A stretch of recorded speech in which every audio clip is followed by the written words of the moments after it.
Hi, everyone. Happy first day at CES. Everyone's feeling invigorated after the long holiday break. Oh, yeah. Yeah, same. Happy New Year. I was kind of ready for this. I'm excited to be here today. Thank you, guys. Thank you, Brand Innovators, for having us on this panel. This is an exciting topic. We've already gone through what the topic is about, empowering next generation of female leaders in sports and beyond. What I would love to start out with is a little fun fact. So can you guys share, surprise, can you guys share what are the teams that you are fans of? What sporting teams are you fans of? Well, it is not the Jets, but I'm actually a huge Yankees fan. It was a big part of how I bonded with my father and my brothers and my family growing up, and I would say that's probably the biggest team sport. I'm also a big tennis fan.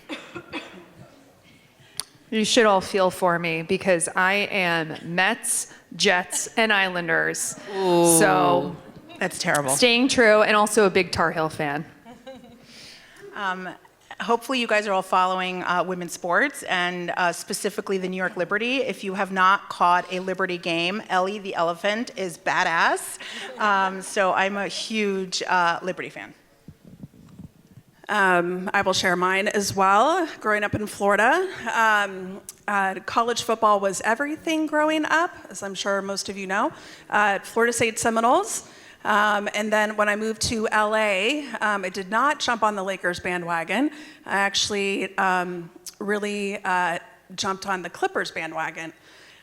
Please don't feel sorry for me. I still love them. I worked for Fox Sports for most of my career in LA, which is why I'm really excited to have this topic to talk with you guys about today. I think when you think about something. I think when you think about this group right here that we have today in female leaders, and also, you know, this topic that we have specifically, like it's very near and dear to my heart because when you think about, you know, women leaders and especially within the sports arena, it is, I would say, in a male-dominated world, sometimes can often be very challenging. So women are often lifting each other up, being each other's cheerleader. And there are a lot of mentors that I've had, a couple, you know, that I've had specifically at Fox Sports that really helped pave my way through, you know, some of those challenges.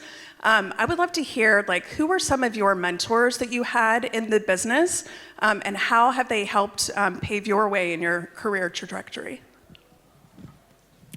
Starting with me Yeah, again? anyway. Sure.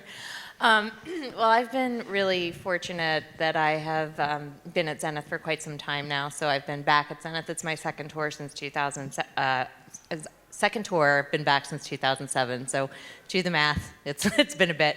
And part of the reason that I have stayed for that long is because I've been able to cultivate and leverage and build a network of mentors and leaders that have helped lift me up. So whether it was an account leader that was on, you know, the CPG business I worked on when I first came back, or whether it was a president who actually was a male of Zenith, but actually having that dialogue with him and telling him when I was ready for the next opportunity and advocating for myself. I think those are ways where I've been able to continue to develop and to grow. And so it's equally important to have, I think, female support systems, female leaders. Over time, I've cultivated it. I called it my board of directors, and it's people from different points in my career, different clients I've worked on, different clients in some cases even. But I think that it's also important that we as women are looking for those men that can also speak up for us as well, because we need the full power to help us grow.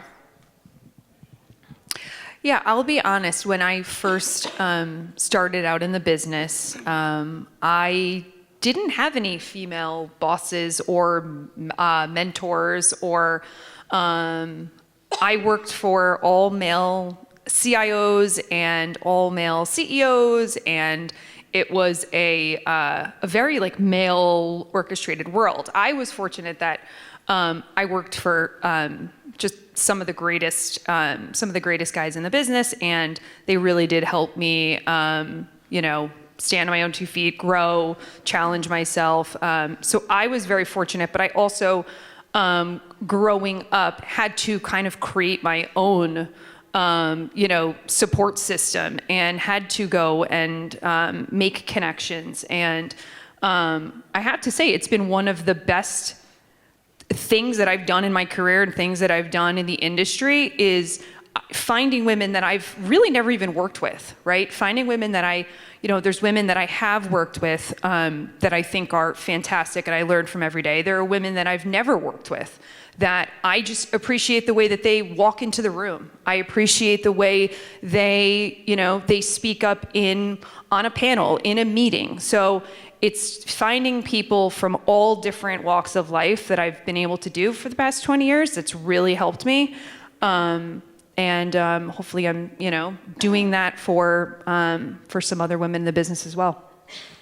I don't know if I have much to add to this because you guys have said everything. I think the word mentorship is a little scary. I think people are like, am I going to come up to someone and be like, be my mentor?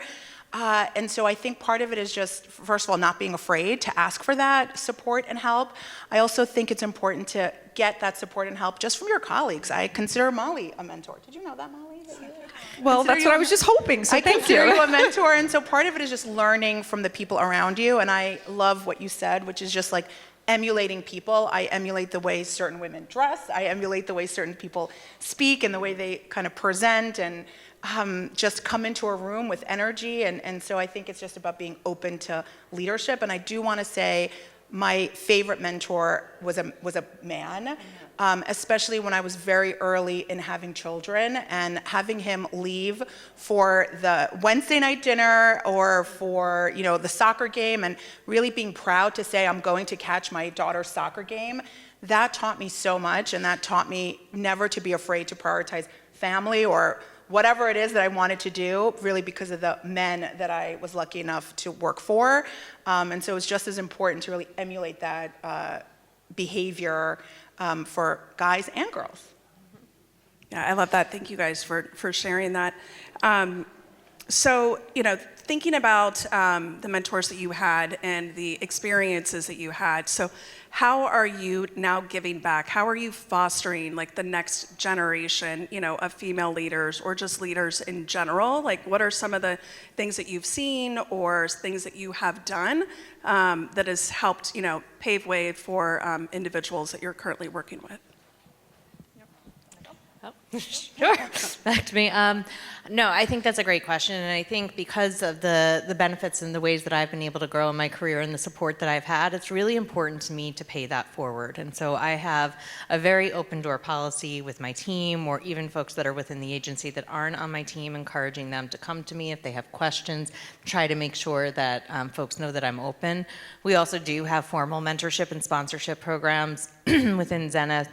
And so I'm an active participant in those as well, and really just trying to share my experience and help folks see how I've taken a path that wasn't necessarily linear in my career, but have been able to grow, and not to be afraid to raise your hand and to speak up. And equally trying to set that example. I think it's interesting what you were saying about the male that was the example in terms of leaving for the Wednesday dinners and things like that. For me, earlier on in my career, I got married a little bit later, have chosen not to have kids. I really struggled with prioritizing my life over people that had other commitments. And when I met my husband, he was like, our life is just as important. Like, you need to make that balance and create that space for yourself too.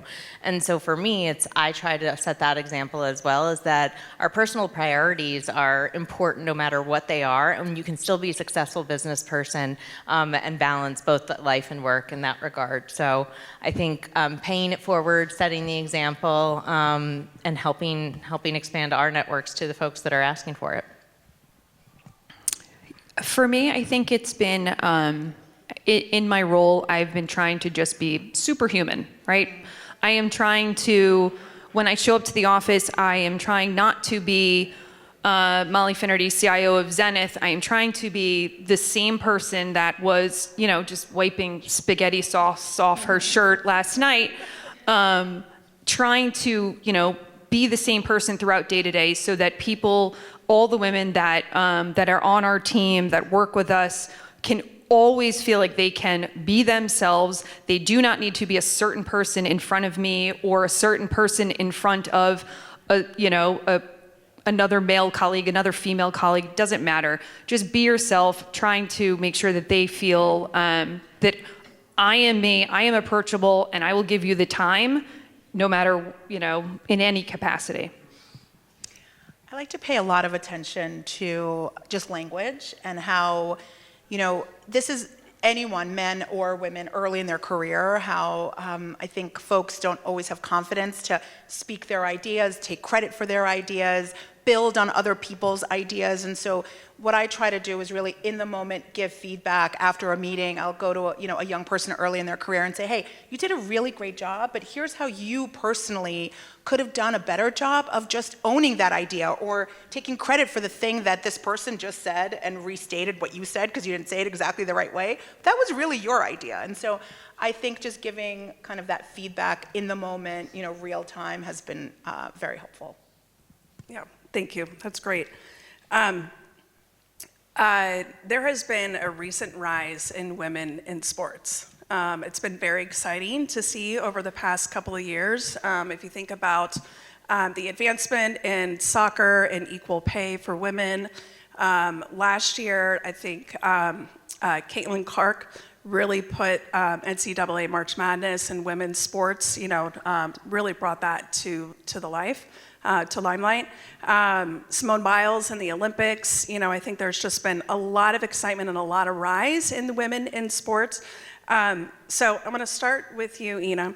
Yeah. So because I feel like we're at this pivotal moment right now, for you, can you share how these moments or other moments have really impacted viewership, and how that has also led to brand success in your eyes? Awesome, thank you. Yeah. So first of all, I'm not in sales, right? Yeah. But if anyone who has, bought women's sports, you could see that we have incredibly high sell-through rates now on just women's sports and anything associated with women's sports, and it's not new. I think we really just need all the marketers in the room to really understand that this is an audience that's prime for messages. I think we have seen that when we focus on this audience and really create creative that isn't, it's not pink, it's not with, showing lots of soft and fuzzy images, but really speaking to this audience through the lens of their fandom, and that, female fans, they care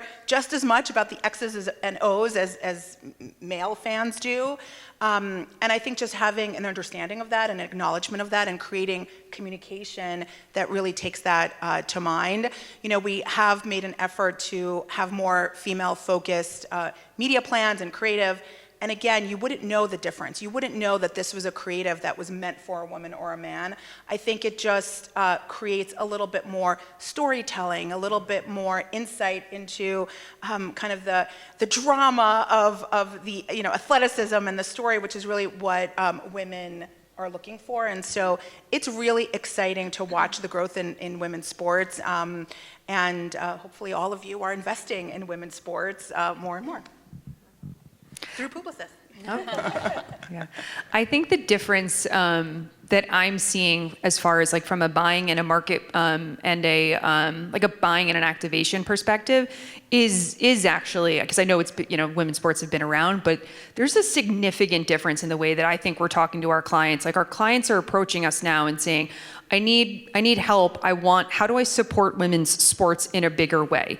Right, I know that I'm reaching a ton of women, a ton of sports fan when I do invest in an NFL unit. Right, I know that I'm getting that instant reach in a ton of females. But how do I find the true female sports audience? Right, how do I support female sports? So I think we're starting to look at it in a lot of different layers and ways. And we're sending people all the time to Publicis Sports to say, I can help with the activation piece. Let's bring our client Eli Lilly in and help them to understand what sports really resonate with their different audiences that they're trying to reach, and really bringing it together. And all the clients just seem super hungry and how do I do this better? And I remember growing up, it was full sports analysis that we would do. We would know who owned every category for every sport, and we weren't mentioning who was the sponsor of the Women's World Cup soccer. Like, we weren't discussing any of that. So there's big changes, I think, that are happening.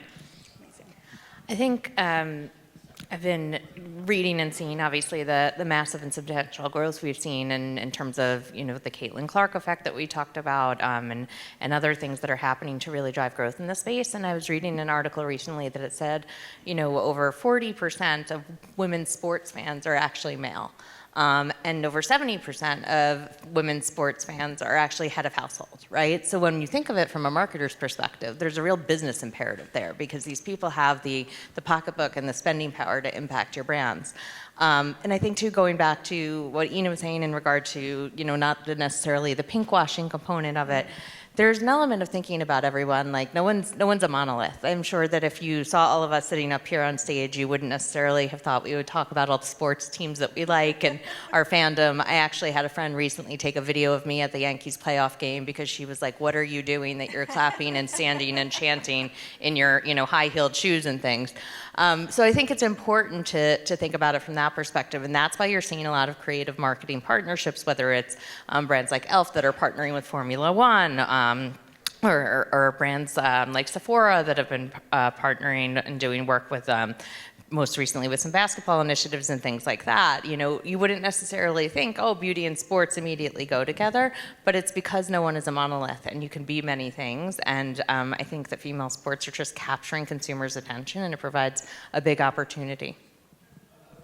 It's a good segue to the next question. There is definitely a rise in women's fandom, right? I mean, women, as you were talking, are huge fans of sports. Again, growing up in Florida, I've always been a huge fan, of college football, and then parlay that into basketball and NFL and so forth. So how do you tailor specific content to really attract that fandom and to continue, like, the success of the women that are watching? Like, how do you surround specific content? How do you attract that content for, like, the right brands, knowing that there's this rise in women in sports? Yeah, I would say it's understanding the audiences. So I know I said a little bit about that earlier, but it is understanding, like, where your core audience is, your growth audiences, what sports are resonating with them, how, what platforms are resonating with them. Sports is so multidimensional now compared to what it used to be, right? I said before, like, people thought, oh, I'm reaching the female fans because I had a World Series unit, I had an NFL unit, but and kind of what you were saying before, it's you need to understand your audiences, understand how they're consuming all of their sports content. Like, there were some things actually that I saw ESPNW put out, and it was so funny. It was like all the things that are going to be in and out for 2025. And it's that, like, female attitude you need to figure out and capture, and how to talk to female sports fans. And some of the ins were like, just call it the game. Like, you should be able to go to the bar and say, can you put the game on, right? And that instantly should be, oh, wow, like, Liberty are playing, right? Like, so there's this whole switch. You really need to, like, get into understanding, like, female fans and the audiences more. Yeah, I agree fully with Molly in terms of really understanding who that audience is. And I think the other thing that I hear a lot of brands looking to do these days is connect with consumers via culture. And sports is such an influence on culture, and female sports in particular. So it is about kind of, what is that audience understanding? How does that align to the purpose and the values of your brand? And then how do you develop that partnership that will really sing for both and help drive business forward? Anything to add? You're good. So really, to close this out, what I would love to hear is, as we are, excuse me, inspiring this next female, generation of leaders, what is some advice that you have for people that are in the business and starting up, like, some great advice, that you could give to them? Something that I always say to younger to younger generations, younger females, people in the business, I always tell people, I'm like, just take yourself seriously. Take yourself seriously, and then don't take yourself seriously, right? So get to a point where you can, you walk into the room because you deserve to be in the room, you deserve to run that meeting, you deserve to present your own presentation that you created. So get to that point, and then just, kick off your heels and then take yourself not seriously. Like, that's always what I'm trying to kind of instill. I did that when I was younger. I took myself way too seriously. But hopefully it helps. I encourage everyone to be a student of the business, because I feel like, if you don't understand your business, you can't succeed, and I work in sports, and I never worked in sports before I worked in sports. And I didn't worry about that because I knew I could study my ass off and I was gonna be good at it because I had faith in my ability to learn. And that takes time to kind of hone and know that, you just have to really understand the business that you're in. And it comes from like reading the annual reports. Back in my day, we didn't have that. I always joke about how, like, yes, I had to go to the library. I had to look up mastheads, back in when I was trying to think about, like, oh, I wanted to go work at a magazine, I would go to the library and look up the masthead and be like, I want this job. It's so easy now to just like learn everything you can about whatever else that you need. And I do find that people are just not as, this is a very broad generalization, but I do find that just this hunger, I think probably could be cultivated a little bit more. I would say be curious and raise your hand. You're not necessarily going to have an opportunity always handed to you, so it's important to advocate for yourself and to raise your hand. To Ina's point, she'd not worked in sports before she worked in sports. There's things I've done in my career, clients I've worked on that I had no idea what the category was about, but I was willing to learn, to invest the time, and also kind of just say, hey, I'd like to try this. And I think that if you do that and you've cultivated the right folks around you and earned their trust, then that should help you go forward. Well, thank you guys so much. I appreciate this. And thank you all. Have a great time at CES. Thank you. Thank you. Thanks, everybody. Thank you.